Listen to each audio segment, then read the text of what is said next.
वो पूरी ताकत लगाकर दरवाजे की तरह भागा और बाहर निकल गया। राजन भागते हुए जंगल के बाहर जाने लगा। उसने पीछे मुड़कर देखा तो उसे ना तो कोई गुफा दिखाई दी और ना कोई पहाड़ था, तो बस एक पुराना बरगद का पेड़। हाँ, क्या था वो? कहानी टून बॉक्स हॉरर। रात के करीब 12 बजे थे। आज राजन बहुत सालों के बाद शहर की चकाचौंध को छोड़कर अपने गांव वापस जा रहा था। सन्नाटे से भरा छोटा सा रेलवे स्टेशन कोहरे से ढका हुआ था। स्टेशन पर केवल एक बूढ़ा आदमी बैठा हुआ आग सेक रहा था। राजन ट्रेन का इंतजार करने लगा। तभी दूर से एक पुरानी कोयले वाली ट्रेन आती हुई दिखाई दी, जिसकी आवाज से राजन के दिल की धड़कन बढ़ गई। थैंक गॉड, ट्रेन आ तो गई। मुझे तो लगा था कि मैं लेट हो गया हूं, तो आखिरी ट्रेन भी छूट गई होगी। पर फाइनली एक ट्रेन है अभी। रुक जाओ, इस गाड़ी में मत चढ़ना। ये कोई ट्रेन नहीं है, ये पटरी पर दौड़ने वाला काल है। काल। क्या? ये क्या कह रहे हो काका? अंधविश्वास की बातें मत कीजिए। मुझे सुबह तक घर अपने गांव पहुंचना है। ठीक है, तुम्हें जाना ही है तो जाओ। लेकिन मैं तुम्हें कुछ देना चाहता हूं। ये अपने पास रख लो। जब भी मुसीबत में हो, इसका इस्तेमाल जरूर करना। अच्छा ठीक है, मैं रख लेता हूं। बूढ़े ने उसे चेतावनी दी, पर राजन अनसुना कर ट्रेन में चढ़ गया।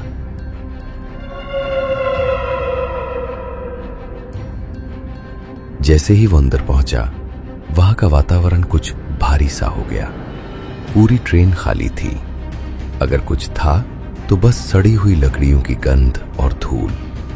राजन अंदर जाकर बैठ गया और ट्रेन निकल पड़ी एक अनजाने सफर की ओर। अचानक ट्रेन एक घने जंगल के बीच झटके से रुक गई।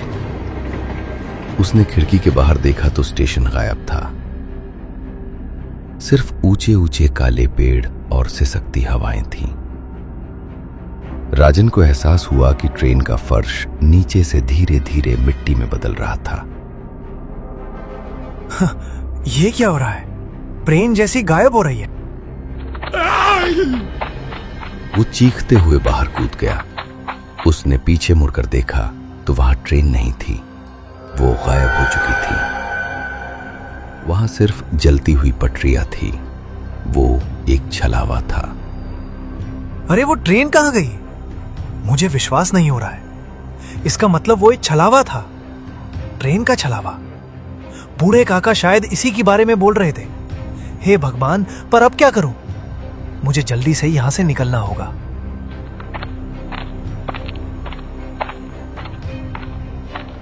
जंगल के अंधेरे में राजन रास्ता ढूंढ रहा था।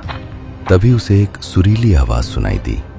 उसने देखा एक बड़े से पेड़ के नीचे बेहद खूबसूरत लड़की खड़ी थी। रेशमी बाल, बड़ी बड़ी आंखें और उन आंखों में जैसे कोई गहरा राज छुपा था। क्या हुआ? आपको भी डर लग रहा है? कौन हो तुम? वो दरअसल मैं इस रास्ते से पास के गांव जा रही थी, लेकिन अकेले डर लग रहा था। अच्छा हुआ आप मिल गए। पर ये तो एक जंगल है, वो भी इतना डरावना। इतनी रात गए तुम इस रास्ते पर क्यों जा रही थी? मैं रास्ता भटक गई हूँ। यहाँ हवाएं अक्सर रास्ता भुला देती है। आप मेरे साथ चलो ना, साथ में चलते हैं। राजन उसकी सुंदरता और मीठी बातों में ऐसा खोया कि उसे पता ही नहीं चला कि जंगल के पेड़ अब साधारण नहीं थे। वो पहले से ज्यादा भयानक हो गए थे, जैसे इंसानी हड्डियों के बने हों। वे दोनों साथ साथ बातें करते हुए उस जंगल की गहराइयों में जाने लगे। चांदनी की बातें कुछ रहस्यमयी थीं। आपको पता है, कुछ लोग मरने के बाद भी वापस आने के लिए किसी और की सांसें चुरा लेते हैं। क्या आप अपनी एक सांस किसी को दे सकते हो? तुम्हारी बातें बड़ी अजीब है चांदनी, लेकिन तुम बहुत खूबसूरत हो। वो उसके साथ चलते हुए बहुत सारी बातें करते जा रही थीं और राजन बस उसे देख रहा था। वो जैसे किसी सम्मोहन में था। अचानक से राजन को सूखी पत्तियों पर किसी के चलने की आवाज आने लगी। उसे लगा कि उसके पीछे कोई चल रहा है। राजन बार बार पीछे मुड़कर देख रहा था, लेकिन चांदनी शांति से चल रही थी। चांदनी, तुम्हें डर नहीं लग रहा है? ये जंगल, यहाँ की हवाएं कुछ अजीब सी आवाजें निकाल रही हैं। मुझे ऐसा लग रहा है जैसे कोई हमारा पीछा कर रहा है। पीछा? पीछा तो पुरानी यादें करती है, साए नहीं। और डर, डर तो उन्हें लगता है जिनके पास खोने के लिए जान होती है। क्या मतलब? जान तो सबके पास होती है ना? और तुम इस रास्ते को इतने अच्छे से कैसे जानती हो? यहाँ तो कोई पगडंडी भी नहीं है। मैं इस जंगल की रग रग से वाकिफ हूँ। यहाँ हर पेड़ की अपनी एक कहानी है। देखो उस बरगद को।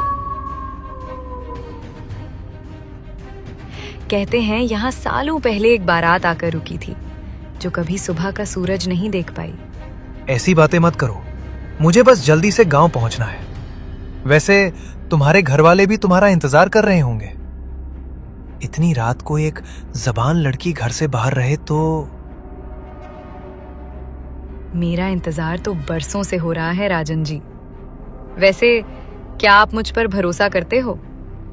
अगर मैं कहूं कि आगे जो रोशनी दिखाई दे रही है वो आपका गांव नहीं, लेकिन आपकी मंजिल है, तो क्या आप मेरे साथ वहां चलोगे? हाँ हाँ, क्यों नहीं, चलूंगा चांदनी। तुम्हारी आंखें चमक रही हैं। मेरा मतलब है, तुम थकती क्यों नहीं? हम इतनी देर से चल रहे हैं पर तुम्हारी सांस तक नहीं फूल रही है। ऐसा क्यों? बताओ ना। सांसें उनकी फूलती हैं जिनके सीने में दिल धड़कता है। क्या? ये तुम क्या कह रही हो? मुझे तो तुम्हारी बातें समझ में नहीं आ रही है। मेरी बातें आपको समझ नहीं आएंगी। मेरा काम तो बस आपको वहां तक पहुंचाना है जहां आपकी किस्मत लिखी है। राजन उसकी बातों से कुछ परेशान हो गया और चुपचाप उसके साथ चलने लगा। चलते चलते वे दोनों उस रोशनी वाली जगह पहुंच गए। वहां घना अंधेरा था, ऊंचे ऊंचे पेड़ थे और एक पुरानी गुफा का दरवाजा था जहां से वो रोशनी आ रही थी। गुफा के आसपास का माहौल डराने वाला था। हवाएं ठंडी और बर्फीली थीं। वहां एक अजीब सी गंध फैली थी। ये तुम मुझे कहाँ ले आई हो चांदनी? ये तो एक गुफा लगती है। हमें तो अपने गांव जाना था ना। फिर ये जगह तो। क्या हुआ? आपको डर लग रहा है? मेरा साथ यही तक था। आगे का रास्ता आपको खुद चुनना होगा। इतना कहकर चांदनी कहीं गायब हो गई। राजन ने पीछे मुड़कर देखा तो चांदनी उसे कहीं दिखाई नहीं दी। चांदनी? अरे वो कहाँ गई? अभी तो यही थी। चांदनी, कहाँ हो तुम? चांदनी, देखा मुझे? डराओ मत, बाहर आ जाओ। नहीं, कुछ तो गड़बड़ है। वो अभी यही मेरे साथ ही थी, अचानक से गायब हो गई। कहीं किसी ने उसे गायब तो नहीं किया? वैसे भी बहुत देर से मुझे अजीब सा एहसास हो रहा था, जैसे कोई हम पर नजर रख रहा है। उसे कुछ हो ना जाए। चांदनी, चांदनी, चांदनी, जवाब दो, कहां हो तुम? राजन के सामने बस एक गुफा थी जिसके अंदर से रोशनी आ रही थी। वो गुफा के मुहाने पर खड़ा था। अंदर से आवाज आई, अंदर आ जाओ, जल्दी करो। उस आवाज को सुनकर राजन चौंक गया और डरते हुए गुफा के अंदर चला गया। सामने एक अघोरी बैठा था। पास में ही एक हवन कुंड था जिसमें अग्नि प्रज्वलित थी। आसपास तंत्र मंत्र का सामान पड़ा हुआ था। गुफा में एक पत्थर की बेदी बनी हुई थी और उस पर चांदनी का शरीर सड़ी गली हालत में पड़ा हुआ था। राजन को देखकर अघोरी जोर से हंसा और बोला, आ गया तू। आखिर भटकता हुआ मुसाफिर अपनी मौत की चौखट तक आ ही गया। चांदनी ने अपना काम बखूबी किया। क्या बकवास कर रहे हो? कौन हो तुम और चांदनी कहां है? मुझे पता है तुमने ही उसे गायब किया है। बताओ, कहां छुपाया है तुमने चांदनी को? और ये सब क्या पाखंड है? पाखंड? मूर्ख! ये कोई पाखंड नहीं है। जिसे तू कोमल काया समझकर उसके पीछे यहां तक आया है, वो कोई इंसान नहीं थी। वो तो महज एक रूहानी जाल था जिसे तू प्यार भरी नजरों से देख रहा था। वो मेरी बेटी की आत्मा थी। तुम झूठ बोल रहे हो, कहानी बना रहे हो। वो अभी मेरे साथ चल रही थी, मुझसे बातें कर रही थी। तुमने उसे यही छिपा रखा है। बताओ कहां है वो? क्या चल रहा है यहां? तू तो बड़ा ही मूर्ख और भोला है रे। तुझे मेरी बातों का विश्वास नहीं है ना? तो वो देख, वो मेरी बेटी का बेजान शरीर है जो उस पत्थर पर पड़ा हुआ है पिछले कई सालों से।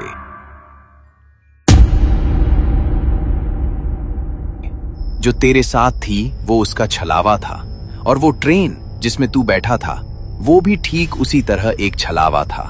भूतिया ट्रेन का छलावा। प्रेत बाधित चीजें अक्सर वही रूप लेती है जो इंसान देखना चाहता है। तुझे सुंदर लड़की देखनी थी तो उसने वही रूप धरा। अब देख, वो रहा उसका असली रूप। अघोरी के ऐसा कहते ही पत्थर पर पड़ा हुआ चांदनी का शरीर हिलने लगा, जैसे वो तड़प रही थी। राजन ने एहसास किया कि चांदनी की आत्मा दर्द से तड़प रही है। आज अमावस की काली रात है। आज की रात जब तेरा गर्म खून इस बेदी पर गिरेगा तो मेरी बेटी की ठंडी पड़ चुकी नसों में गर्म खून दौड़ने लगेगा और उसका बेजान पड़ा दिल फिर से धड़कना शुरू कर देगा। तू मर कर भी अमर हो जाएगा राजन। क्योंकि तेरा शरीर मेरी बेटी को जिंदगी देगा। मैं तुम्हें ऐसा नहीं करने दूंगा। उस बूढ़े ने सही कहा था। मुझे उस ट्रेन में नहीं बैठना चाहिए था। अब पछताने से क्या होगा?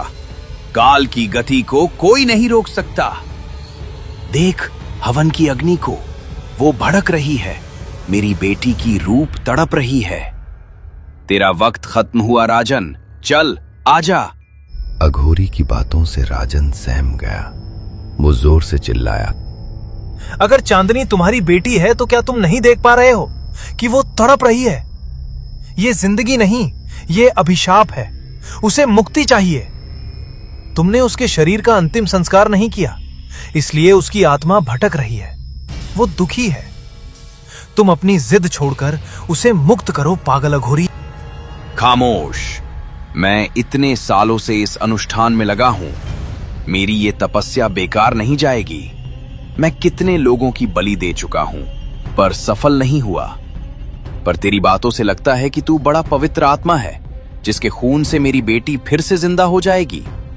इतना कहकर अघोरी ने राजन को मंत्रों की शक्ति से जकड़ लिया।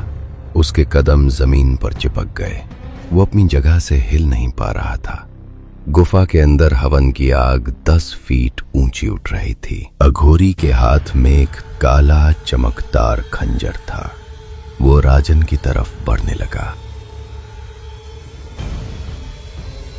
देख लड़के, आसमान की तरफ देख। आकाश में चांद काला पड़ गया है। यही वो घड़ी है। आज मेरी तपस्या सफल हो जाएगी। तू ही वो इंसान है जिसकी बलि चढ़ाकर मैं अपनी बेटी को फिर से जिंदा कर लूंगा। चांदनी, उठ, अपनी नई जिंदगी का स्वागत करने को तैयार हो जा। रुक जा पागल अघोरी, ऐसा मत कर।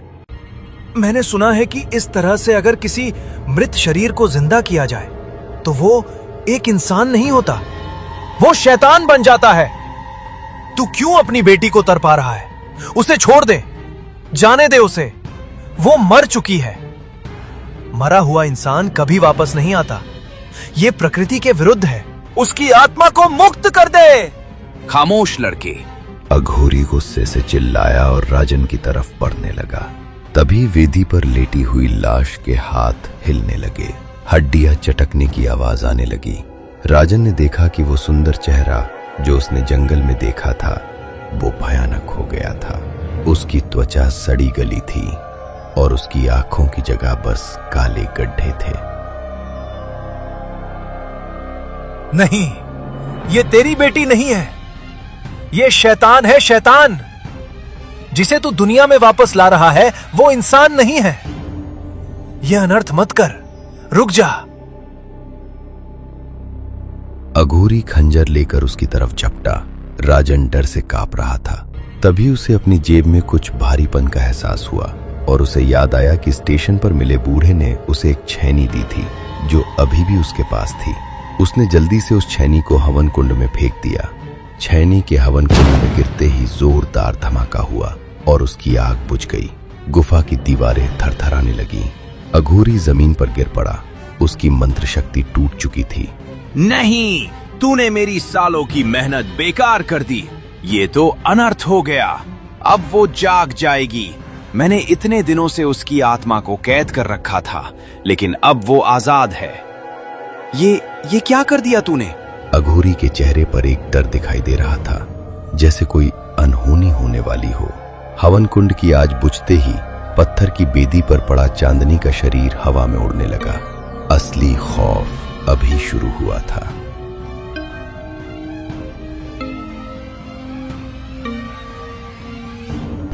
पिताजी, आपने मुझे शांति से मरने भी नहीं दिया।